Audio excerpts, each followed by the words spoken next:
Noviembre sin ti. Na, na, na, na, na, na. That's a rake song that has nothing to do with this movie that we're going to talk today, but it has the same title. It's called Noviembre. And I am one of your hosts, Steve. And here, your other lovely hosts are Jason Eccles, JP Saruno, and El Don Dino. It's a sausage fest today, ladies and gentlemen. But stick around. We're gonna bring the funny. We got all of us have a great sense of humor, so we're gonna talk about that. And we're definitely gonna talk about this film. So this film, Noviembre, is a 2003 Spanish film. That means from España, and it's about a guerrilla street theater troupe presented as a retrospective false documentary, and is directed by Achero Mañas. And this film focuses on the relationship between spectators and performers, the commercialization of art, and the revolutionary potential of theater. It was actually nominated for 9 awards at several film festivals, including 3 in the 2003 Goya Awards. And the reason I picked this particular movie is because this movie I saw for the first time when I was probably either in 7th or 8th grade. I'm not sure, but one of those. And my theater teacher at the time presented this movie to me. And this movie inspired me so much because I just overly related to the main character that I even created my own street theater group. And we did like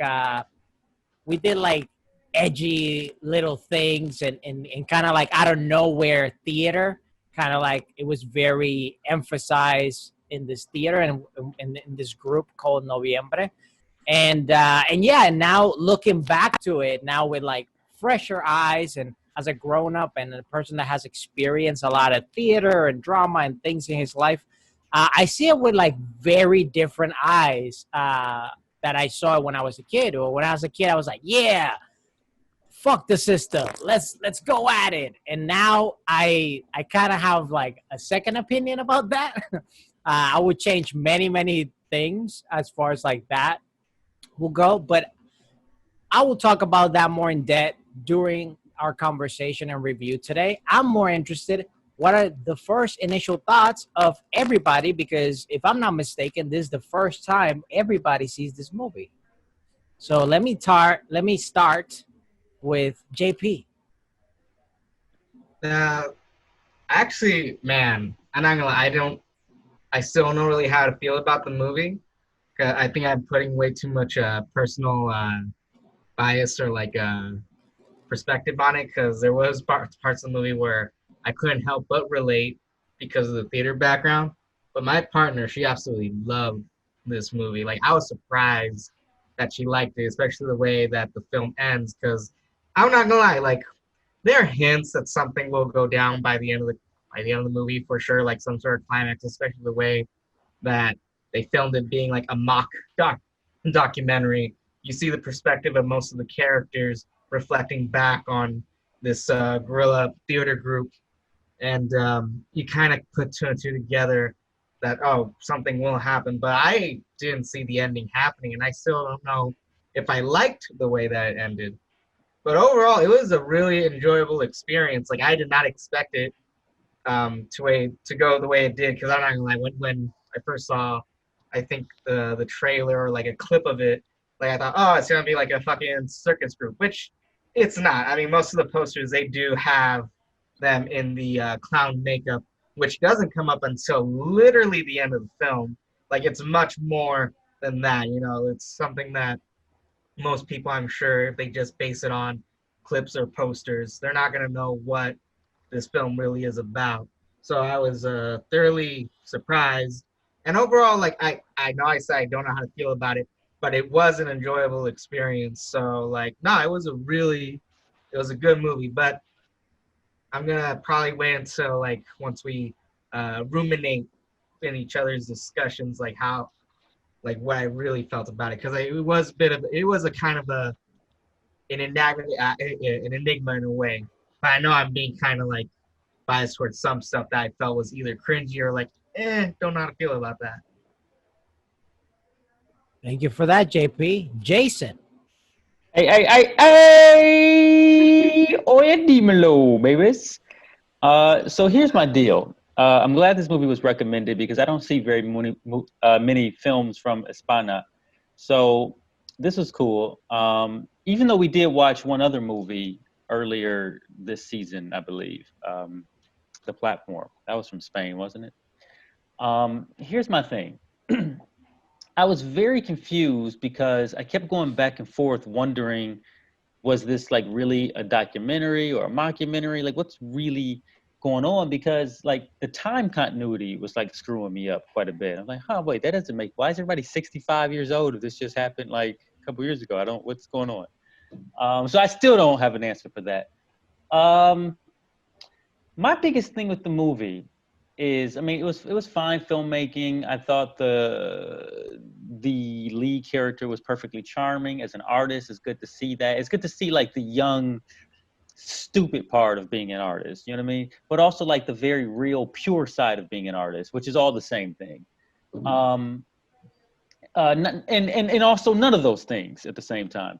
What I will say is for me the story was pretty problematic. The lead character, like I said, perfectly charming. I liked all the acting in it. I liked even the way the film is given to us. It's the story that I have a lot of problems with. It just felt like a lot of false crescendo and a lot of stuff that doesn't really matter on the surface, even though like he's trying to be so deep. They're trying to like make an impact, which is all fair.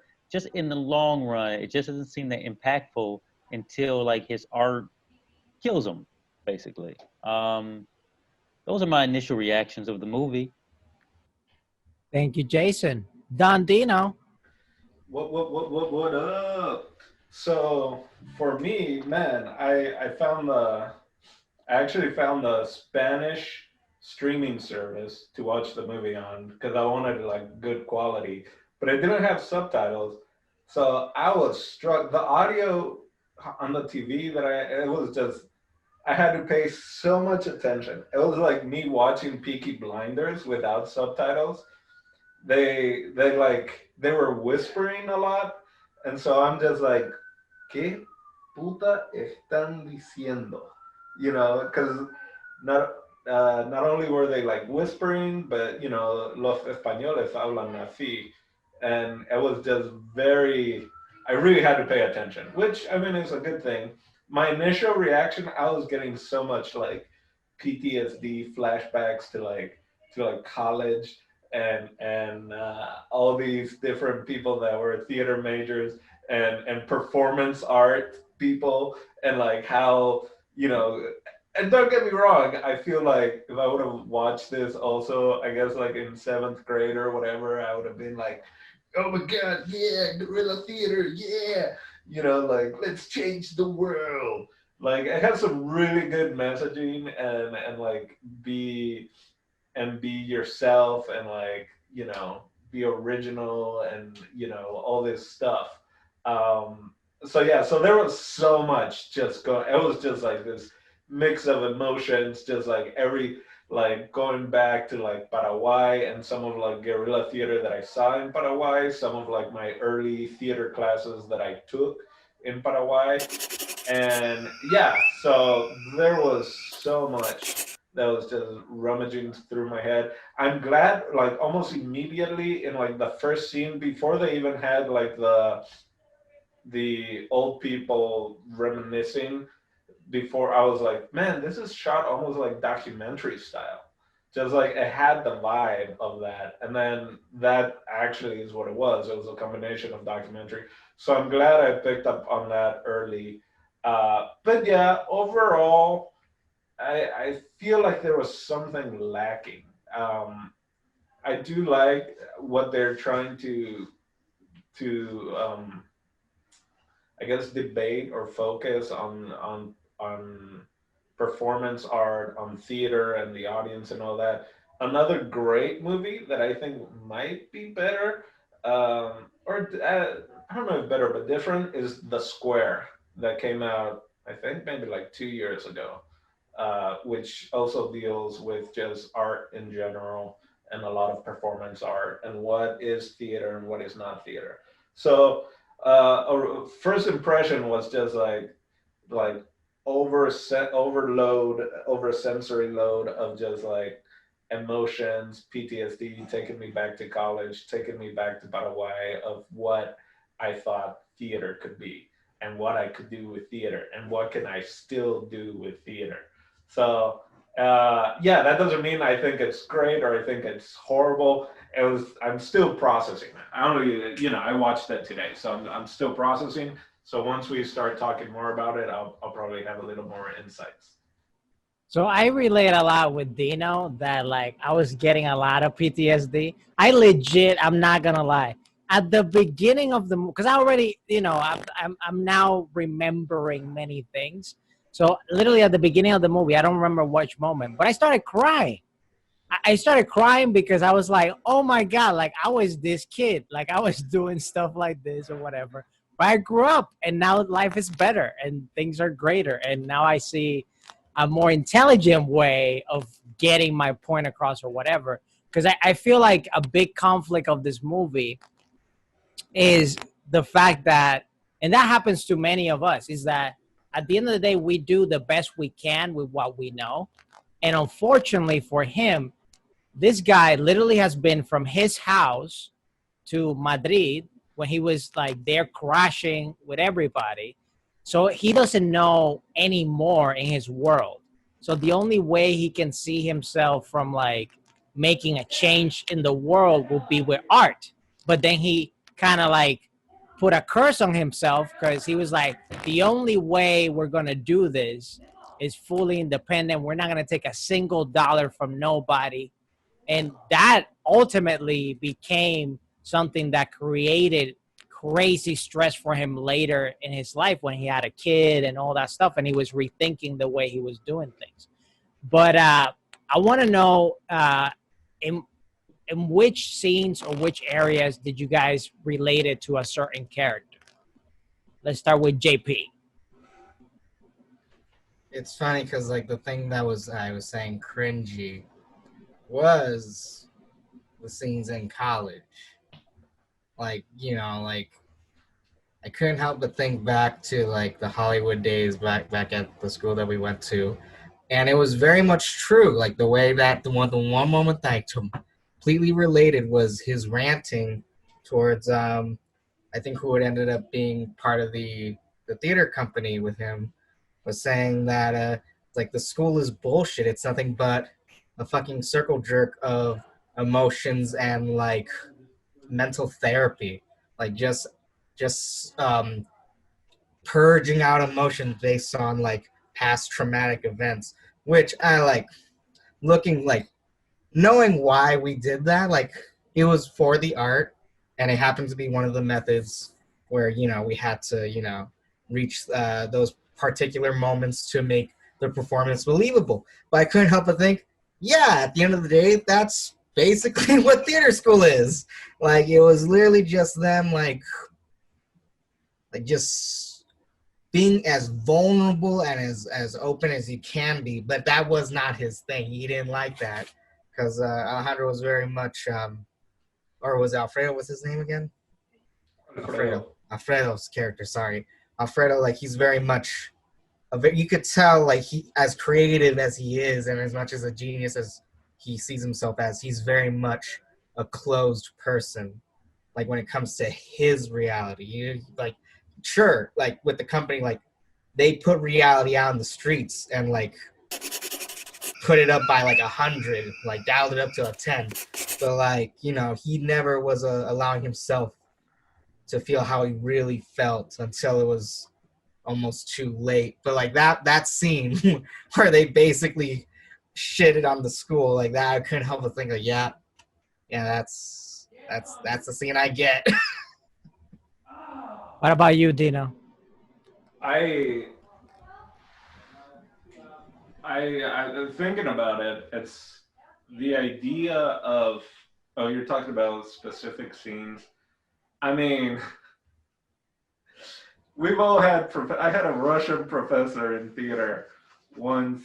Well, a lot of times yelling at me, but telling telling me that he didn't believe me, right? Like acting. So I definitely felt like Alfredo when it's like, I don't believe it. And trying to get me to have some emotion and basically try to get him into a fight with this other guy who was very much a performance art actor.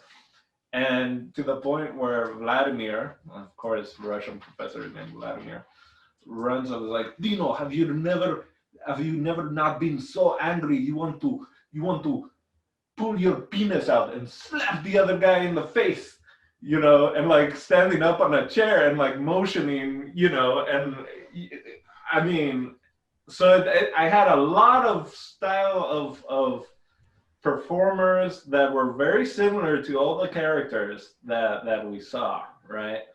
And it definitely, I don't know if I relate to any of them specifically, but it makes me think of, I enjoy being in your face. I enjoy guerrilla theater. I've done some things like that before, but I'm always against some physically involving the audience, or not physically involving the audience.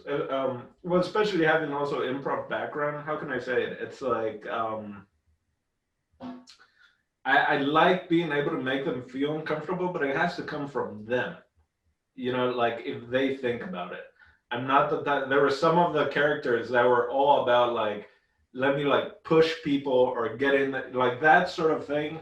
I've never been cool with. Like you should be able to get the audience to react a certain way by doing, you know, your own thing and allow them to react. You shouldn't force someone to, you know, especially physically, to get some sort of emotion or reaction.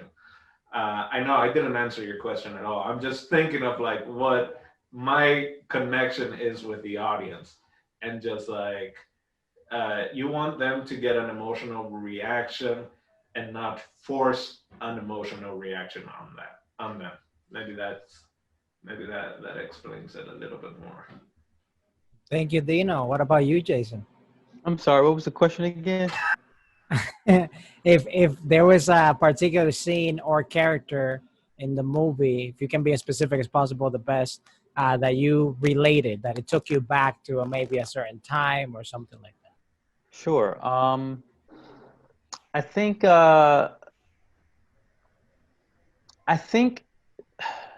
it wasn't a particular person. It was the group camaraderie as a whole when they finally decided, like, yeah, let's change the world. Let's build our own thing. That takes me back to a time when, you know, I started an improv, or I was part of starting an improv group in Detroit. And, you know, we decided not to go the route of like the school systems or anything like that. We're like, let's just start our own thing, completely independent. We won't have a style. We're not doing Second City or UCB or like any particular like format of improv. It's all going to be free form and like whatever. Pretty cool experience, man. Pretty cool experiment, because it's not like we weren't like adjacent to the improv scene. We're just like, we're not going to let anybody teach us anything. You know what I mean? So we just sort of learned organically, and actually, I say it turned out pretty good, to be honest, all things considered. Because I mean, you know, that I respect and I like. I don't like all their methods for going about doing it. I'm not a big fan of street performance and street art. To be honest with you, like there's a place for it. I don't love performance art. There's a place for it. Venice Beach. But for me, that's what I related to the most. Oh my, I mean, Jason just made me think of something. I mean, I feel we've What did all that make you been. think of, Dino? Oh, I know what it is. It's the. I mean, it happened. It's like I don't need school. I don't need to be taught. I'm better than, you know, like the whole idea of like, who? Why do you need to be cast in a theater production? I'll put my own theater production. You know, I don't need to get on the Second City stage. I can put my own. Like everyone has those thoughts. It doesn't matter like how ahead you are in your life and performing or whatever. At some point, you're like, you know what? I'm just gonna start my own thing. I don't need uh, the establishment to give me praise, or I don't need the establishment to allow me on their stage. So yeah. Um, I'm not yeah, sure that everybody does feel that way. I'm saying at a certain moment, I'll go to my grave. I got my yardstick here, and I think that everyone at a certain point in performance has thought that. Whether then they go and they pursue that in a specific way or not, but at a certain point, performers. I could believe it to a certain extent. Like maybe one said it in a whiff of like something bad happened or whatever, and they said it. But start my own theater, man. F these people, and then like goes and smokes dope for like next I'm not, not to the extent of Noviembre, but I'm just saying, like, from all the performers I've been around, from all the just like little side comments, whatever, people have had that thought, Right? And then you weigh the pros and cons, right? Yeah. And that I think was the biggest downfall of Alfredo, because he wanted to do it, but at the same time, not necessarily profit from it. So that will require him to essentially work his tail off at a waiting job that he had no passion for. It was just like him paying the bills. And when we see that he starts a family, then things get a little complicated. If he would have taken some deals in the beginning that were getting thrown to him, things would have been a slightly different. And if he would have invested that in Tesla, even more. Yeah, I think the confusing of the time sequence, I think that Jason also brought up earlier, is because the movie came out in 03. At the beginning, they say 97, right? That's when he first makes it to Madrid. And then they have dates for their performance art stuff. And I think the final performance is in 99 or 2000. It's in 2001, September of 2001. Oh, okay. But interesting date there. But they never, I don't think they ever put what date the older selves are in, correct? Yeah, no, they didn't. Yeah, it definitely adds the expectation when you know that Alfredo is not one of the people reminiscing, and that the way they talk about him, like, oh boy, something's gonna happen, right? Yeah, I like, thought, go ahead. no. No, go ahead. Go ahead. C. I thought that I thought that I didn't think that anything had happened to him. I honestly thought like, oh, this is a real documentary about some dude that performed some legendary feat. Like he started a badass theater company and rocked that shit out for decades and had all these stories and adventures and changed the way people act in Madrid forever. But time was so weird. And like, oh, was all that going on in the late 90s in Madrid? Oh, that's cool. How come, if everything was so great, now how come you all aged 40 years in the last 3 years? Where are you getting the 3 years? Huh? Where were you getting the 3 years? I guess It's 2003. What? The film was made 2003. Right. I think that's just it. Yeah, right? everybody who was talking about him was now 65 years old. Right. Which would be what year? I guess. The thing is, the space-time like the continuum 60s. is different in Spain. You age faster there. Yeah. That's why I avoid it. Anyone notice the portions of, like, maybe not even food, but the drinks? Like they're I mean, yeah, as I got a tall boy, their beers were like this small. Like tiny little glasses for their beers and stuff like He that. poured it into notice the little that. glass. No, he got a bottle Yeah. from the bartender. He poured it in a little glass. I know, but the bottle itself, they were also pretty small. It wasn't like your typical 12 ounce. You mean or like a red whatever. stripe? I've never drank beer like that. I just drink it straight from the bottle. So the whole tiny glass thing was new to me. He was getting, I actually the entire time I didn't notice because I'm not a drunk. Dino's first concern was like, "What about the beer, bros?" I was sober. Not only that, Alfredo was mainly Dino's like, drinking. "I don't believe in the beer. The beer's terrible performance." Alfredo was mainly drinking tea in most of those, not beer. The other Really? people were more beer drinkers. Yeah, he even had. You could even see the tea bag. I pay attention. What really got me were the haircuts. I that like weird mullet thing going on, and yeah.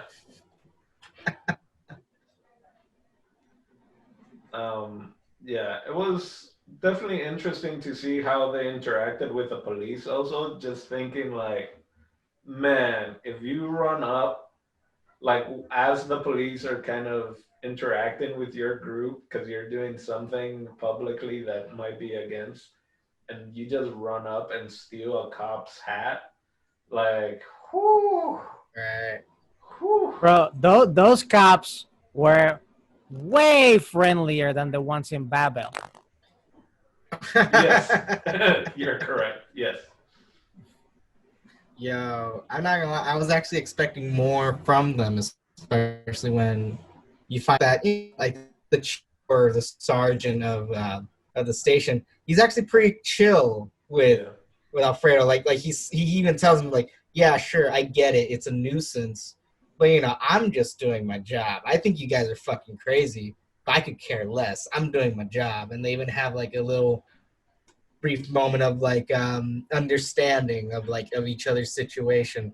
So I was hoping to see more of that later on the road in the film, but it kind of just, I think from that point on it was just basically a montage of what other crazy shit they were able to do with the help of the theater that they Well, ended no, up partnering with. they crossed that line. You know what? Now that I think of it, their last thing being in 2001, the movie being released in 2003, it kind of makes me think a little bit of the what is it, the season of love, or like 69 or whatever, 1969, and then the Manson family coming, and that's when like the US lost its innocence. The fact that it was '03, and then you even have 9/11, and like kind of there's some of that of what art and theater used to be before, right? Because it Yeah. even the shift in the movie was when they weren't having any issues with the cops, and then they crossed that line, and that line was atentado, right? When they basically have someone getting shot in the street. And yeah, looking at it now with that is definitely like, yeah, art changed a lot in a lot of places after there have been more and more, for a while, terrorists, shootings, different things happen. And so the police were just like, yeah, you guys are a nuisance, you guys are trouble. But once you get cops involved and ambulances and like people start passing out, which is a thing that happens. I was in a outdoor production of Hamlet at an old metal furnace thing, and the guy playing Hamlet was like on some banisters or whatever, and he fell and like smashed his head. And like, which made it so much cooler because it's like his final speech when Macbeth is just going crazy, and there's just like blood gushing, and like a lady like passed out in the audience. Like, Oh I my mean, god. once there's blood involved, and if people think it's real blood, like people are gonna get sick. So I definitely feel like the climate was changing around that time, and it wasn't just in the U.S. but internationally. Everything kind of tightened up there for a little. So now I'm thinking of like when the movie came out, the dates that they were showing, the final date. Yeah, And at it's, least it's 50. good that you bring that because before essentially 9/11, the world was very different. and you literally could go through the airport with loaded guns and pass by normal because it wasn't like there was like a TSA. All that got literally implemented. Don't know if in the 90s you could still do that. Definitely in the 80s you could. Okay. I don't know about, Bruce Willis do it during the 80s. but I think maybe in the 90s you could have as well. I think honestly things got very stricter after the whole 9/11 thing. Guys, comment below if in the 90s you were going on planes with loaded guns. I know I was. You know what I'm saying? And talking about guns, that was ultimately was like in a way the downfall of Alfredo. Spoiler alert. And there were a lot of underlying themes that I kind of want to explore with you guys because I was this second time around, the first time I'm a kid, yeah, let's go rebel against the authority and the system, and I was just like that. But now looking this movie with the eyes of a grown up or somewhat grown up, I was like, what's his motive? I get the whole change the world thing, but looking back at the first scenes, he's trying to pursue his dreams and do all that with the motive of his brother. And that's something that doesn't necessarily get super explored in the movie, but there is a very underlying theme of the movie that he at first when he was doing essentially that little puppet, on my perspective, I want to know what you guys think, but to me that represented like almost a version between him and his brother, like a connection between them both. And he was just like essentially in a way him moving the strings or whatever and trying to make his brother have a regular life. Because I think like it hurt him deep inside to grow up with a brother that essentially can't even move. And I want to know what you guys thought about that because something that is very underlined. It doesn't get super touched right in the nose, but it's very underlying theme, and I want to know what you guys think. Whoever wants to hop on can go. I'm not sure what the theme was, but like it's interesting that you brought it up because I actually didn't really think about it.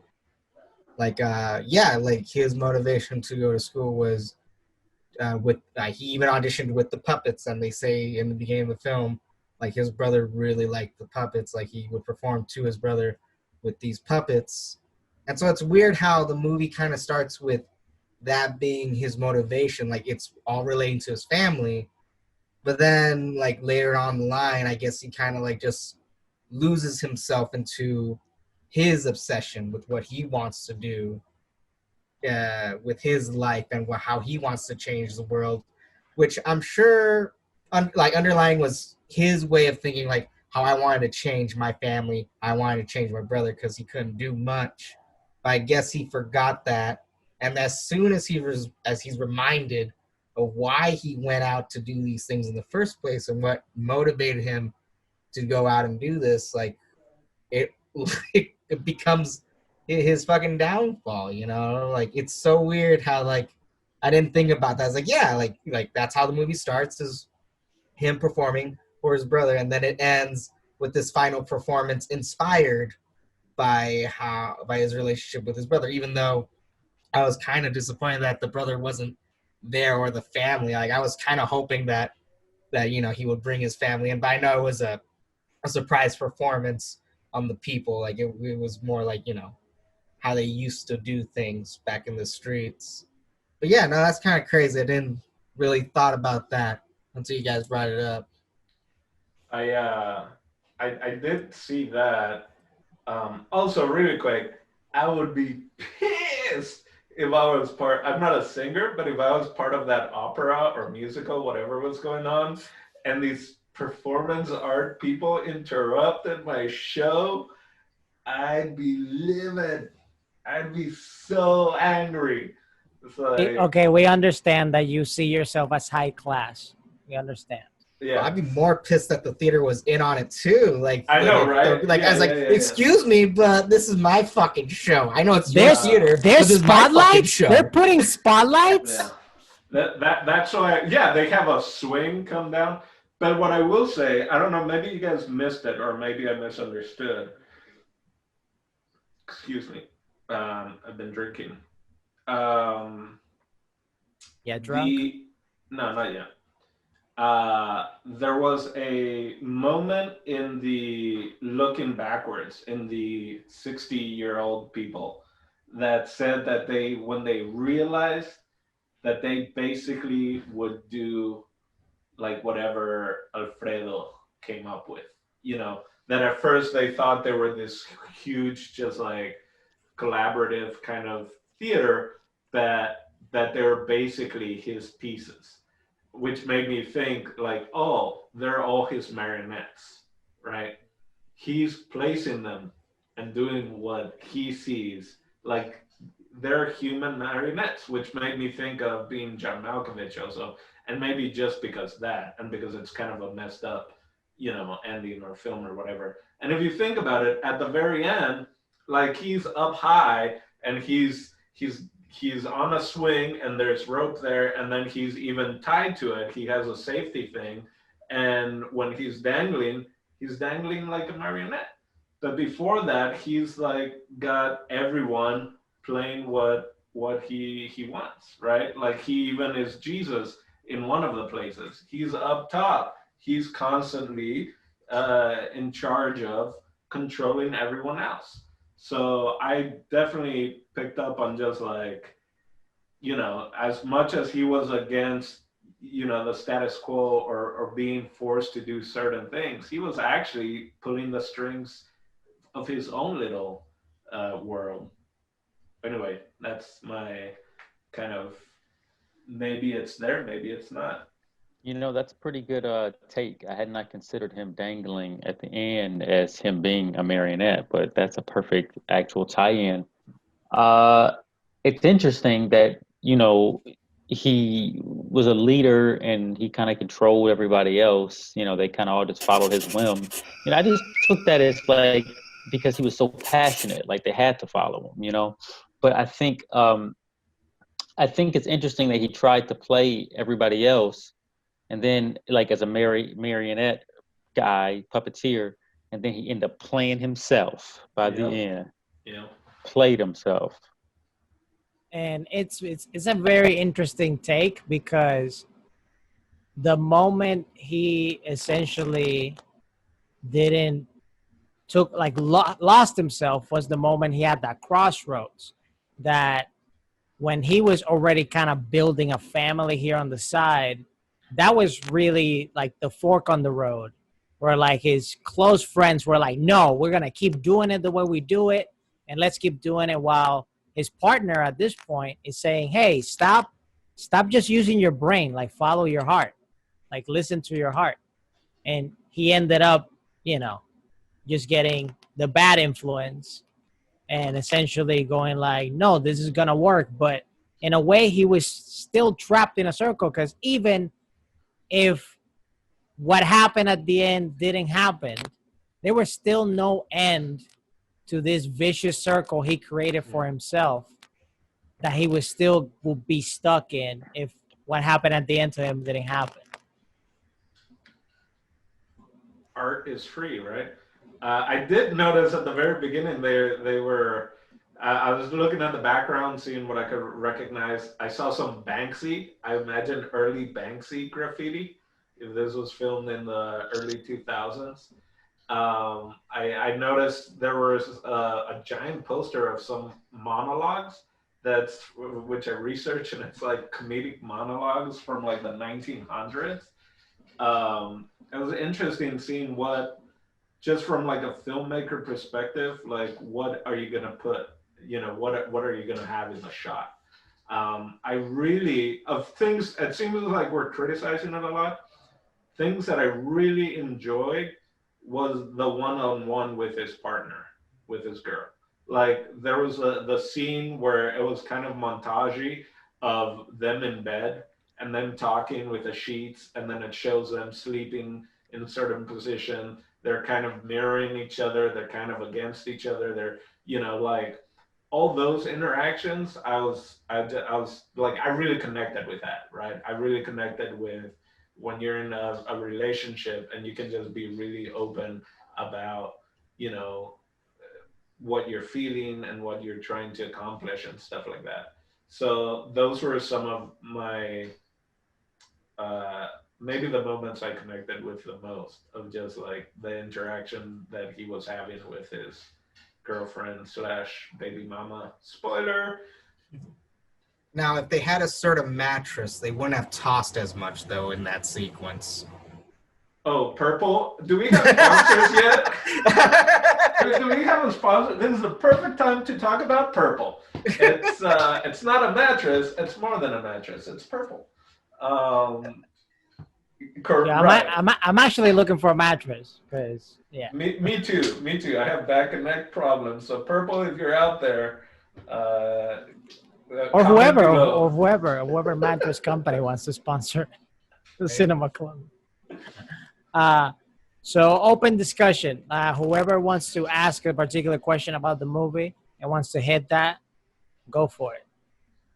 Well, I have an idea as I was watching this, and at the very first performance piece that they did, I kept thinking like, hey, this kind of predates early Jackass. This is like 1998. Like this is kind of like around the time Jackass was like doing its thing. I'm like, these guys are just doing Jackass, and I'm like, is this going to be the a hot movie? lady? You're talking about the hot lady? Hot lady? Yeah, that was like No. one of the first pieces they did on the street.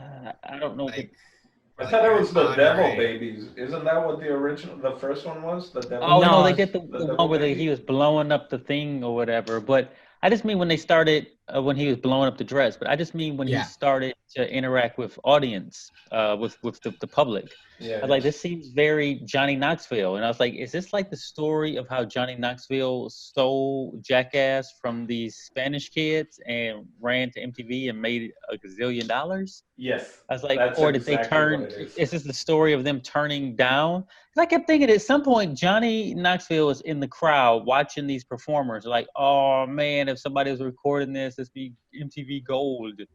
And I feel like this was just early Jackass. JP understands what I'm saying.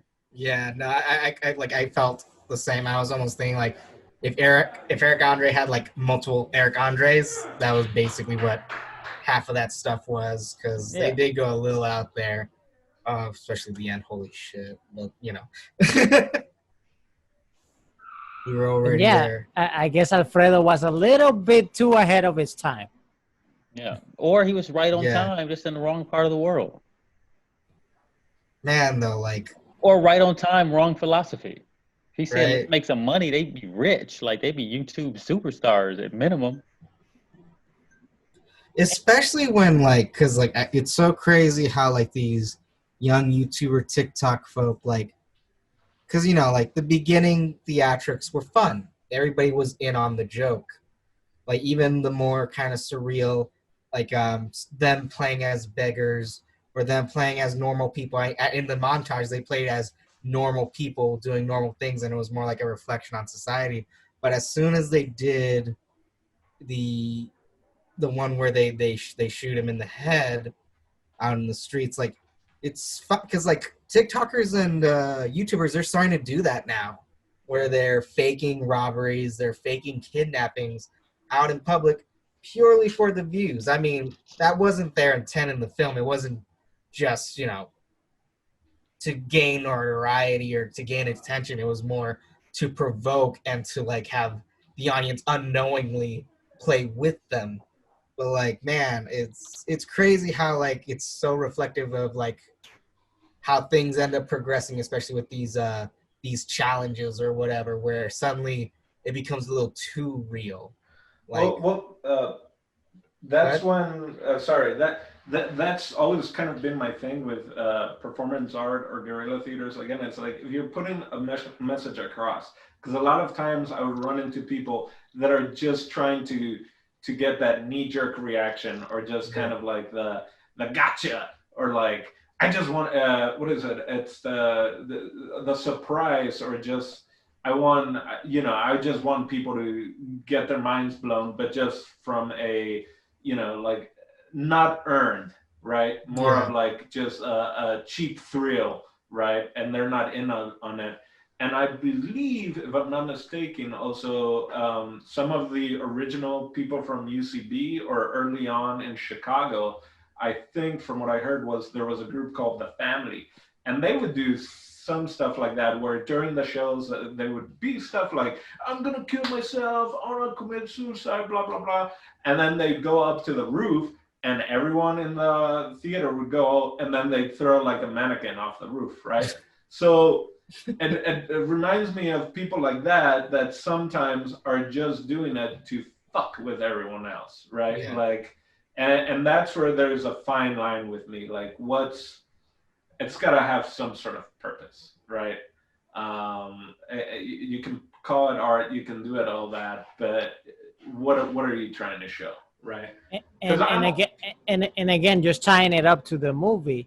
Yeah. Again, that's part of Alfredo's downfall, because when he started experimenting with shock theater, That's it was when I was looking for, a shock. He was it was when he started like passing out, and then they did the atentado, like they basically fake shoot him, and it wasn't until literally like a real ambulance were putting him on a stretcher that he was like, oh no, it's fake, we're just a theater group and all this stuff, that he never really had his plans completely thought out.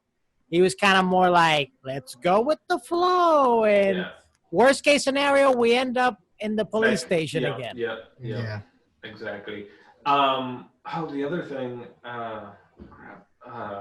so many ideas. Yeah, when that happens, I thought they had the getaway driver. So I thought once the ambulance pulled up, I thought like, oh, they're gonna just book it, right? They're just gonna run and get away. But you get cocky also at that point, right? You're like, oh, they don't care. It's gonna be the same thing over and over. I was so hoping that it wasn't happening that when watching the film, I actually thought the EMTs were in on it. Like, I thought it was also other members within their group, because I kind of lost track of who was playing what role. So I almost thought that was also them. But then as soon as you see it in his face, like, wait, oh fuck, we're going way too far with this. So sounding like a news person, what is too far for you guys when it comes to art? If we're talking specifically about performance art, it's physically touching people. Yes. It's gone too far. You gotta give people their space, Even in like ghost hunting things. Like, especially in ghost haunting things. And haunted, no, absolutely not. Do not touch anyone in a haunted house, man. Which is, sorry, I was gonna say, which is crazy, because like I've done interactive theater with like a murder mystery group, and even in that setting where people are in on it, when you did it on the streets, not necessarily everybody was in on it, but when you're in a haunted house or in an interactive theater group, the audience is in on it. But even then, when you get too close, or if you anything physical, even though they know that it's fake, that's a bit too far, and then they get physical. This seems very much like you're speaking from experience. Oh, God. Definitely felt also a little bit of the crossing the line, and now it's like, all right, post-COVID, how are these performing arts gonna, go on? Right.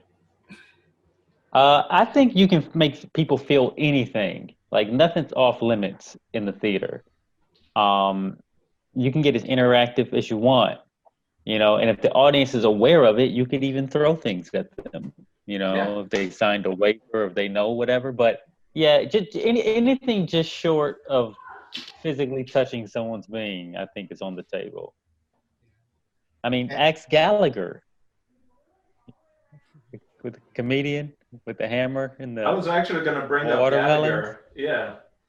That's mean, a whole nother conversation right there with Gallagher and his brother and the lawsuits and all that. But yeah, people went in there knowing what they were gonna get. But yeah, my thing is like if you just show up in a street and start doing performing art, right? Like unless the audience starts interacting with you physically or whatever, it's like you shouldn't touch them, right?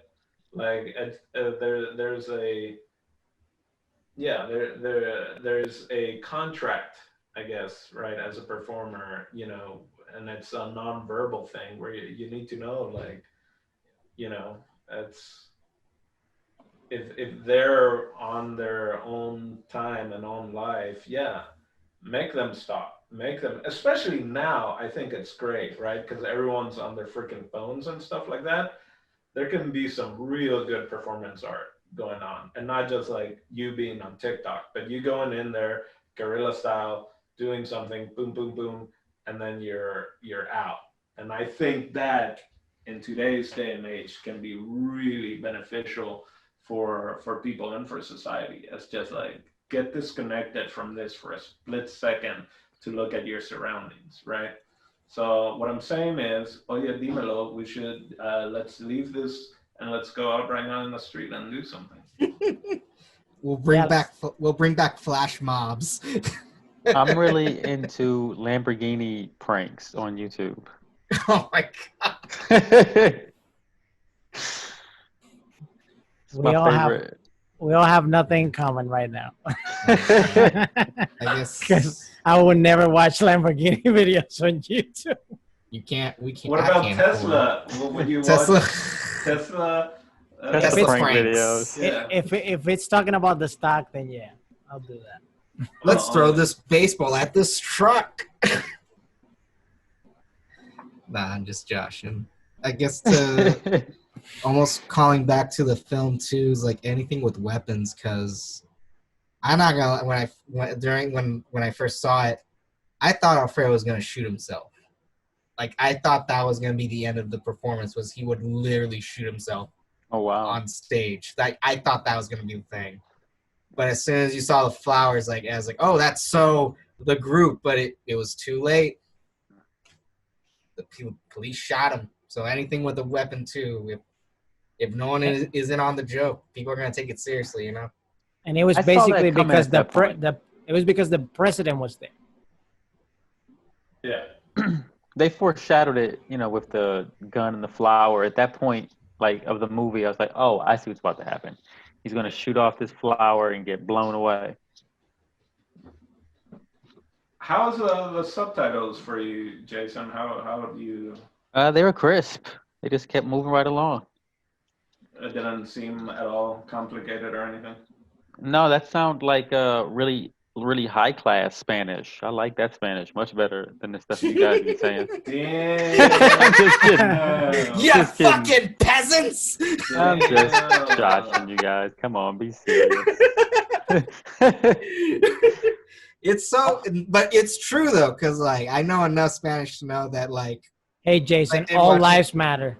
oh god. Yeah. But like, it's the same problem that I had while watching Seven Boxes, where they have to condense the subtitles so that whoever's reading it, like, don't get lost. But with this one, it was even more so. I was like, damn, like that's technically not what he said, but I guess that's the gist of it, or that's the easy way out. Whatever, because I could tell like it was a lot more deeper and a lot more colorful vocabulary, for lack of a better term, in the written Spanish dialogue.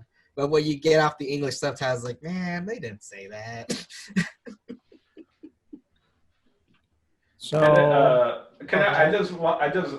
all I want to say is they dropped mucha mierda in there, which in English you say break a leg. break a leg. In Spain and also in France, in French, it's the same thing, is mucha mierda, which is a lot of shit. And that's what you say instead of break a leg, because back in the golden age of theater, when everyone went to the theater in their carriages and horseback and all that, the next morning after the show, you knew you had a great audience or a great show if you had to shovel a lot of shit. Because, you know, actors and the theater people were the same people that were running the house and all that. So you're saying they would have to shovel shit out of the house? Well, no, outside, right? Outside the theater where people, you Oh, know. because all their horses were there. Mhm. So they would wish for a lot of shit. You wish for Yeah. a lot of shit. If you get a packed house, you're more than likely gonna have more shit to shovel. So I'm glad that was in there because ever since I'm glad I I don't first live in the found out- times where I had to shovel shit off the street. You've never had to shovel shit? I've had to shovel shit before. I'm glad you explained that, because I remember my theater days, literally all my teachers and all that stuff, like they would say, "Oh yeah, mucha mierda," and you say it back, and I understand like what's the sentiment, but I didn't know the history behind it. Right. Yeah, in Paraguay it wasn't a thing. It wasn't until I think an actual Spaniard. No, I think maybe my brother, when he lived in Spain, he told me about it afterwards. So. Would you guys know why they say break a leg in English? There are Yeah. two possibilities, if I'm not mistaken. Because Yeah, what do you think? One of them is like you're waiting off stage, kind of like during vaudeville, and basically you had to be ready to go on, right? So you were almost as not as a like good luck, but like break a leg, as in like if you break a leg, I'm coming on stage. That was one of the things that I heard. If you break a leg, I'm coming on stage. Like, Yeah, Yeah, so like people- like waiting I, like, for you like to- I'm taking your spot, you know. Yeah. like a replacement. Mm-hmm. Like the Okay. next man up mentality. In the Like NFL, right? I'm your understudy, and I'm just Yeah. waiting for you to mess up so I can just. So break the Stop. leg is like a bad thing. Like break a leg so I can Yeah. get a shot. Yeah. So break a leg comes from the idea of you getting cast in something, and you need a cast if you break a leg. So people will be wishing that you get cast after Get the out audition. of here. Break And a then leg. they get cast. Yeah, that's how they told you. It's like Yeah, the real immigrants here know what's up, you know. because they say it's bad luck to say good luck in a theater, so you don't say that. But I never liked break a leg because it always seemed so negative. So I would always say break That's eggs. the point. America is driven by competition, so it's like break a leg so I can get that spotlight. Mm. And yeah, it's because I forget the second one, but definitely the most recent thing I had heard was that it was during vaudeville and all those acts, and you just had to be ready on like the sidelines, right?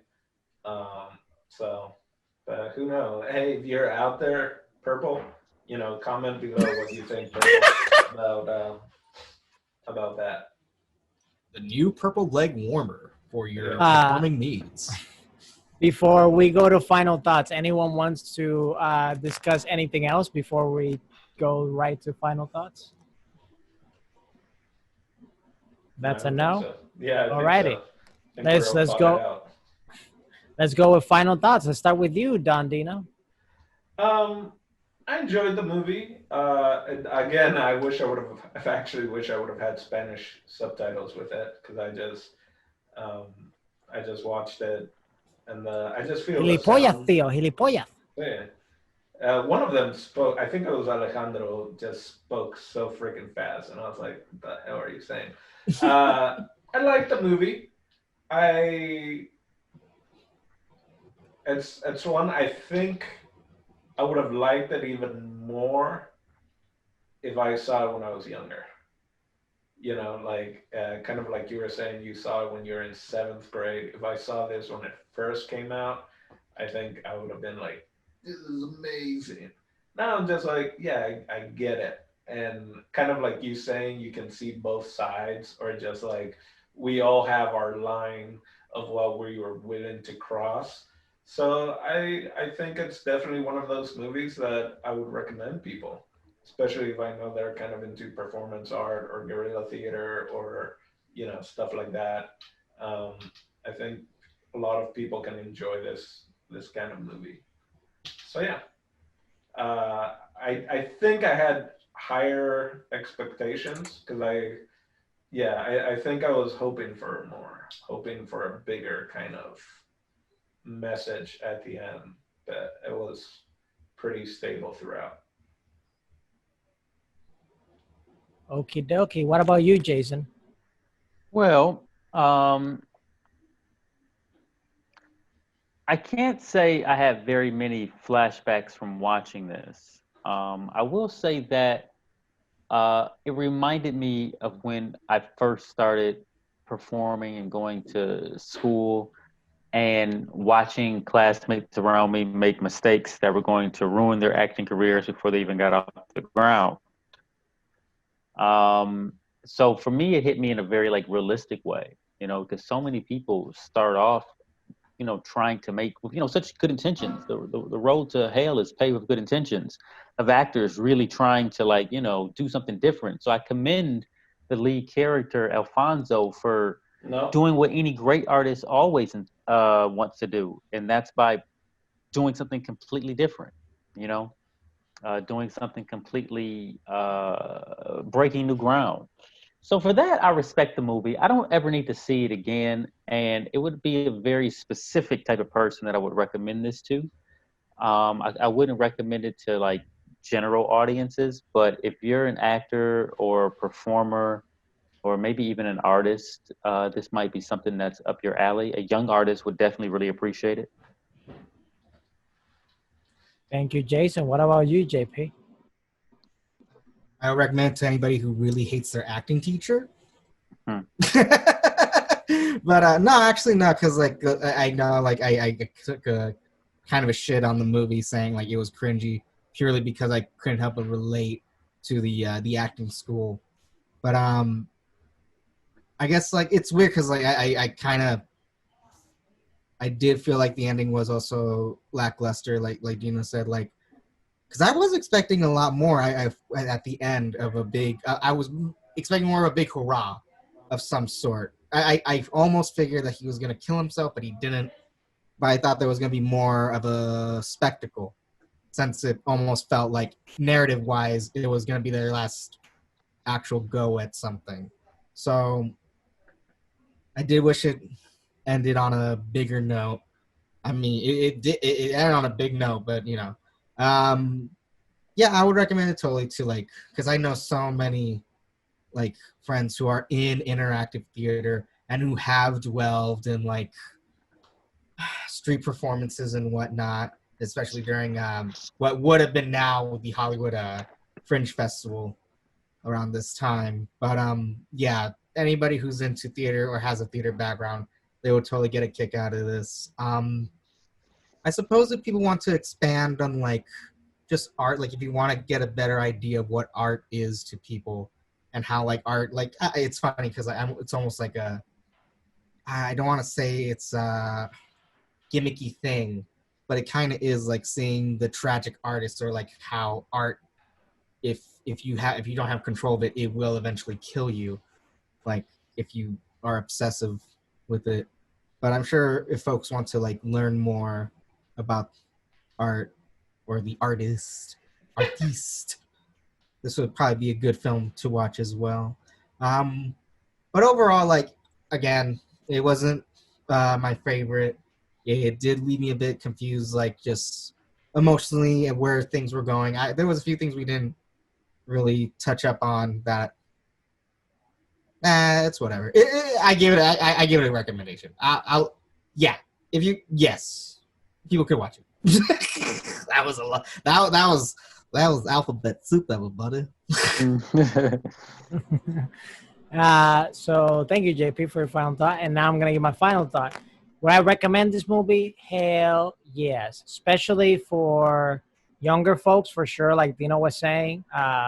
Just because it's good to learn from people's successes, but it's definitely better to learn from people's failures. because you can improve and do better and hopefully avoid those mistakes that other people have done. And that's why there's certain movies I do like to rewatch after a long period of time has gone.